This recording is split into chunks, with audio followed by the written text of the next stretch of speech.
অসমৰ মুছলমানসকলৰ বাবে জৰুৰী খবৰ পুনৰ অসমত লাগিব হাহাকাৰ আপুনি যদি এজন মুছলমান লোক তেনেহলে প্ৰথমে এই ভিডিঅটো শ্বেয়াৰ কৰক আৰু আমাৰ পেজটো ফলো কৰি ৰাখক অসমৰ হাজাৰ হাজাৰ মুছলমানে অসম কঁপাই তুলিবলৈ সাজু হৈ উঠিছে অসম চৰকাৰৰ বিৰুদ্ধে গৰজি উঠিছে অসমৰ হাজাৰ হাজাৰ মুছলমান আমচুৰ উদ্যোগত বৃহৎ প্ৰতিবাদৰ বাবে সাজু হৈ উঠিছে মুছলমান আহি আছে আমচুৰ মহাগৰ্জন 4.0 ৰাজ্যৰ হাজাৰ হাজাৰ মুছলমানে একগোট হৈ দেখুৱাব শক্তি ঘৰ ভঙা প্ৰতিগৰাকী লোকে পাব লাগিব ক্ষতিপূৰণ প্ৰতিটো উচ্ছেদিত মুছলমানক চৰকাৰে ভূমি দিবই লাগিব যেতিয়ালৈকে উচ্ছেদিতই ভূমি নাপাব তেতিয়ালৈকে চলিব আন্দোলন 11 আগষ্ট ধুবুৰীৰ বিলাসীপাৰাত হাজাৰ হাজাৰ মুছলমানে কৰিব আন্দোলন মুছলমানক কৰা অন্যায়ৰ বিৰুদ্ধে ৰাজপথত নামিব সংখ্যালঘু লোক আমচুৰ এটাই কথা আমি ভূমিহীন মানুহ আমাক ভূমি লাগিবই আমাক ক্ষতিপূৰণ দিব লাগিব আমাক ন্যায় লাগিব 9 তাৰিখে কোকৰাঝাৰত হ'ব বিশাল প্ৰতিবাদ একতা দেখুৱাবলৈ সাজু 1,40,00,000 মুছলমান ৰাষ্ট্ৰীয় পৰ্যায়ৰ সৰ্ববৃহৎ আলোচনাৰ পাছত শক্তিশালী ৰূপত এইবাৰ আমচু উচ্ছেদৰ বিৰুদ্ধে ভয়ংকৰ আন্দোলন কৰাৰ ঘোষণা আমচুৰ উচ্ছেদক লৈ উত্তাল হ'ব সমগ্ৰ ৰাজ্য অসম চৰকাৰে ভূমিহীন সংখ্যালঘু লোকসকলক অন্যায় কৰি আহিছে বুলি দাবী আমচুৰ ঘৰদুৱাৰ নোহোৱা লোকসকলক অন্যায়ভাৱে উচ্ছেদ কৰিছে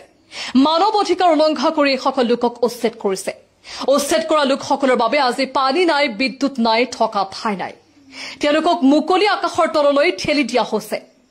শিশুসকল শিক্ষাৰ পৰা বঞ্চিত হৈছে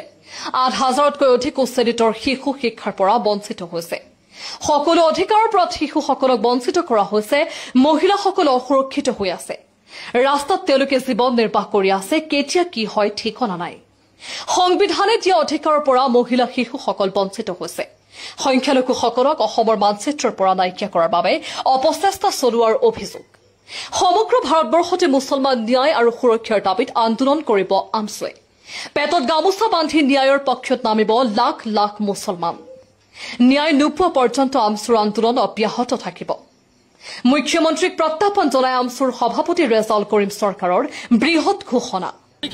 ধুবুৰী জিলাৰ এই মানুহখিনি যিহেতু এতিয়ালৈকে ন্যায় পোৱা নাই ভূমি পোৱা নাই আদানীৰ কাৰণে এই মানুহখিনি ঘৰ বাৰী ভাঙি দিয়া হৈছে উচ্ছেদ কৰি দিয়া হৈছে আজি মুকলি আকাশৰ তলত আছে তিৰপল টানি ৰাস্তাত আছে তাৰ তিৰপলবিলাক ধুবুৰী জিলা আয়ুক্তই টানি টানি চাঙি দিছে ধুবুৰী জিলা আয়ুক্ত কোনে অধিকাৰ দিলে যেজন সাধাৰণ দুখী আছে ঘৰ ভাঙি মানুহ দিয়া তিৰপল টানি ছিঙিবৰ কাৰণে তেওঁৰ ল'ৰা ছোৱালী নাই তেওঁৰ মাক দেউতাক নাই তেওঁলোকৰ পৰিয়ালৰ যদি এই অৱস্থা হলহেঁতেন তেওঁলোকে কি কৰিলেহেঁতেন গোটেই ধুবুৰী জিলা আয়ুক্তগৰাকীক স্পষ্টভাৱে সকীয়াই দিছো যদি আপুনি এনেকুৱা ধৰণৰ হিমন্ত বিশ্বৰ চুতলি ব্যৱতাই আপুনি হিটলাৰী শাসন চলায় ধুবুৰী জিলাও কিন্তু স্তব্ধ কৰি দিয়া হ'ব গণতান্ত্ৰিক আন্দোলনৰ জৰিয়তে আৰু অহা 11 তাৰিখে এইসকল মানুহক পুনৰ সংস্থাপনৰ দাবীত ধুবুৰী জিলাৰ বিলাসীপাৰাত গণবিক্ষোভ কাৰ্যসূচী লৈ লক্ষাধিক মানুহেৰে আমি প্ৰতিবাদ সাব্যস্ত কৰি এই মানুহখিনিক অধিকাৰ দিয়াৰ বাবে আমি ৰাজপথত ওলাই আহিম।